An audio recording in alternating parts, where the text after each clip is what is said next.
Hey everyone, Uncle Bart here for Cuisine. Today we're going to be doing some chicken cutlets. When I did my matzo ball recipe, I mentioned how ground matzahs make a great breading.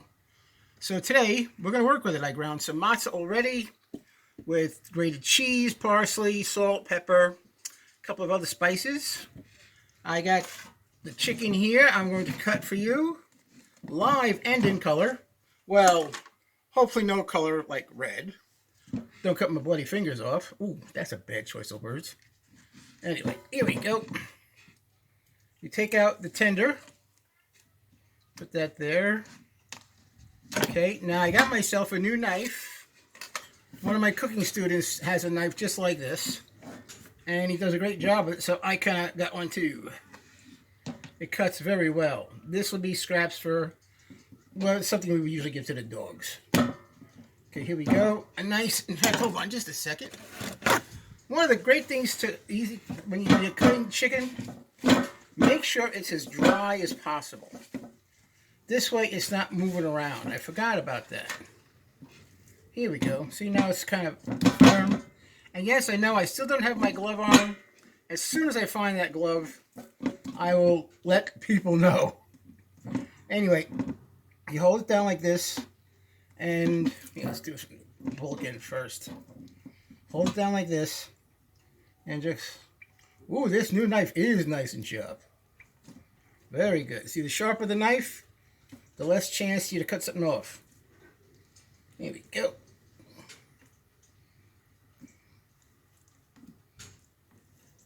There we go. There we go. Two nice chicken cutlets.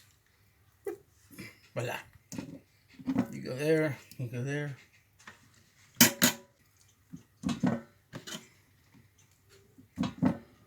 Your nice new sharp knife. Usually I have my knives sharpened, but the knives I have aren't sharpening. They're not carbon steel. Truth be told, I don't even know what the hell they are. All I know is they can't keep a good blade no more, so that's when you should get new knives. There we go. Voila. There we go. 4 chicken cutlets and 2 tenders. This has a sheath. I use it and never put these in the freaking sink. Voila. Okay, let me wash my hands just a little sec here. There we go. I got some soapy water in there with some disinfectant. And now we're on our way. Okay, there we go. And over here we'll have the eggs. Move over there, dude. Clean up again. Now check this out. Farm fresh eggs. I showed you this before. Ted went and got the eggs this morning. And those girls have been busy. He brought in 40 eggs. That's a lot of freaking eggs. There we go. Voila. Wire whisk.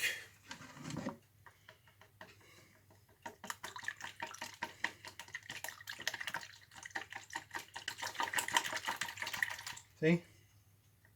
Voila. That's good. And we have over here a pan to put in the breaded chicken until we get to start to frying. So here we go. Grab a fork, and let's start putting this together. Now, I'll either do a dissolve, or I'll do the advanced cutting. We'll see what I do. Here we go. Flour. Yeah, you can use your hands. Usually I would. But, you know what the hell. This part I'll do by hand with the flour.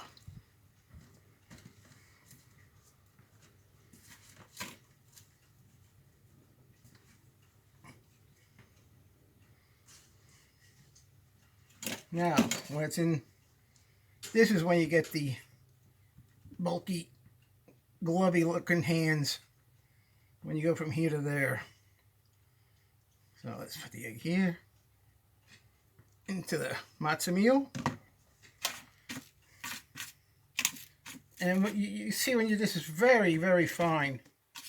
And since matzah is a cracker, when it cooks up, it's going to be even crisper than regular breadcrumbs.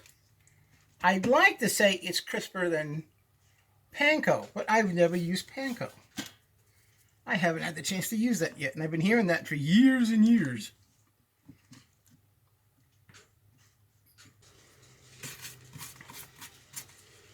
This was my nephew's favorite growing up, chicken tenders. One time we had a job, I must have butchered about 20 chickens. I kept all the tenders. Because they just wanted cutlets. I kept all the tenders. And I made it for the boys for days. They loved it. Alright, now, this leftover matzo meal we don't have to worry about, because I'll put that into a container, use it for other chicken or in meatballs, whatever you like.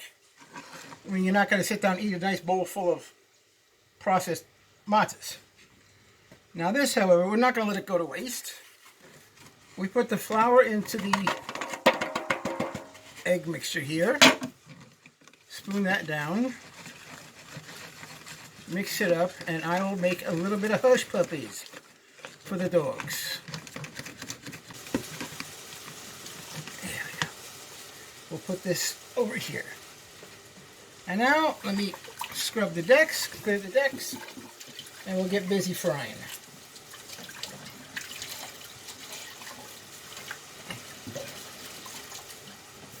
You always want to clean up as best as you can after raw chicken.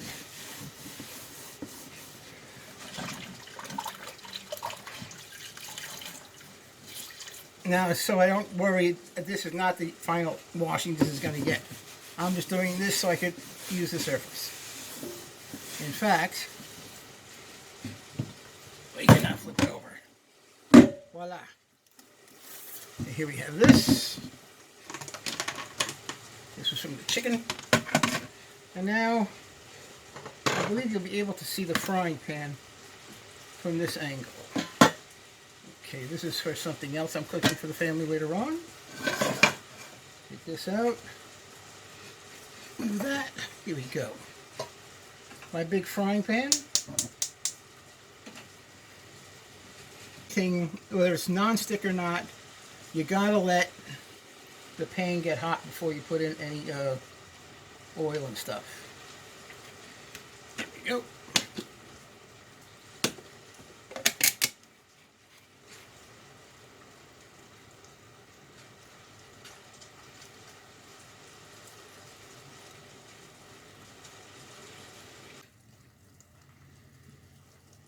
Okay, let's test this out.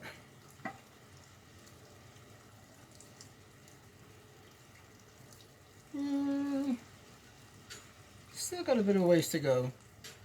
It's starting to bubble, but I want it to get, let's mix this up a bit. I want it to have a nice bubble.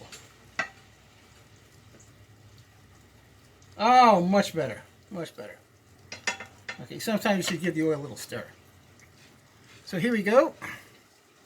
We'll do the 2 tenders. Yes, a nice sizzle there. Put these over here. Over here, put one of the cutlets. Yeah, you can see that. Good. And just beyond the frying pan over there is my pan where I'll let the chickens rest when they're done. Alright, let's give this a little bit of a shake up here. And let's turn up, or rather turn over, the cutlets.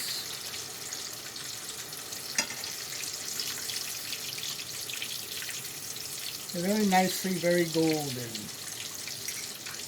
And of course, over here I have my trusty instant meat thermometer. The chicken tenders we don't have to worry about too much. I can do them pretty much by sight. You can, because it's thin to brown right away. It's that thicker cutlet you want to check out just before you take it out.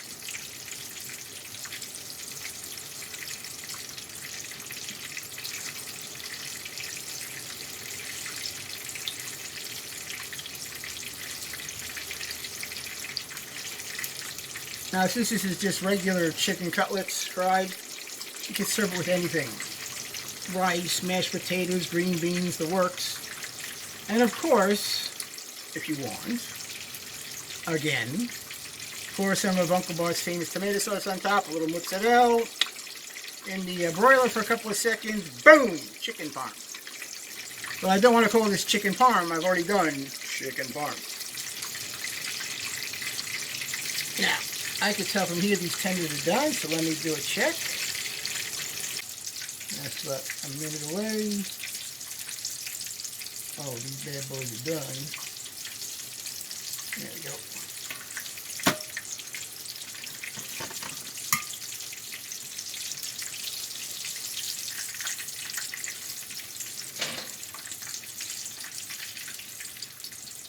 Voila.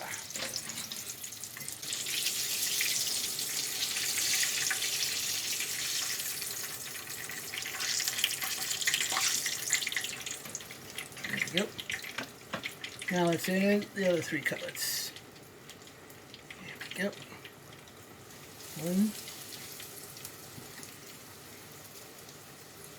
2, and 3.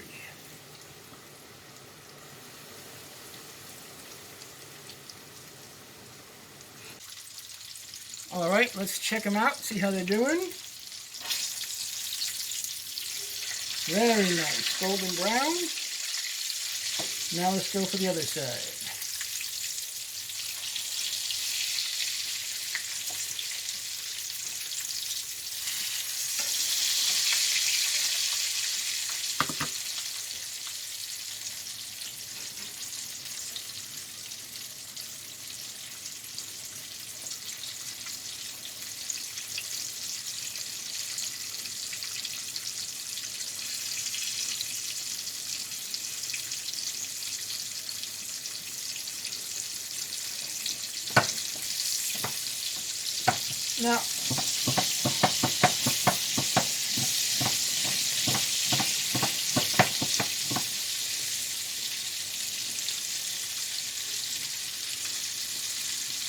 Now, let me take this as a little chance to do a little pontificating here. When you're frying chicken like this, hopefully you'll have one of those deep fat fryers that are all contained. You could use that. But when you're frying with a big hunkin' full of hot oil like this, keep the kids out of the kitchen. One of the biggest nightmares for a cook is a kid comes into the kitchen, pulls on the handle, and everyone's burned. So keep the kids out. When my nephews were little, they were never allowed in the kitchen when I was frying chicken or anything. They stayed in the living room and they watched the Idiot Box.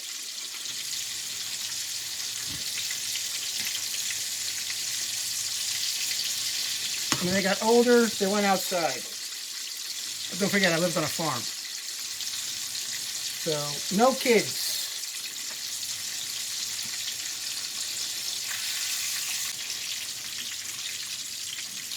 Now, if you have a lot of chicken cutlets to do, what you can do is cook them till they're just brown, even though they're not cooked on the inside. Put them in the oven, 350 for about 10-15 minutes. That'll finish the job. That's called finishing. I do that when I have a big bunch of chickens to do, but not just for the home. Very good. Very good. Very good. These bad boys are done. Fire off.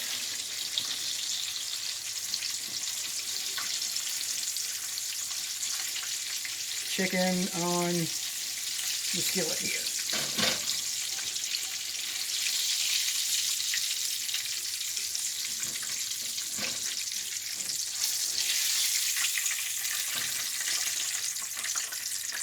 And now, with the fire off, go ahead, and if you just got it for the dogs, make it for the dogs. If you added in baking powder and stuff, let's make it would be a hush puppy. But this we're just going to give to the pooches, because Finny and Allie and Kimmy deserve a treat. They're good dogs. A little insane, but good.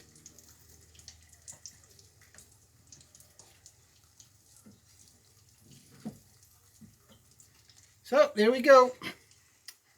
This week's episode of College Cuisine. Oh, this week. Today's episode of College Cuisine. Frying the chicken cutlets in matzo meal.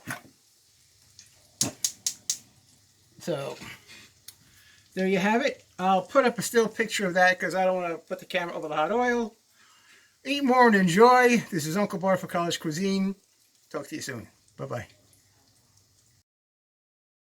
There's not enough light.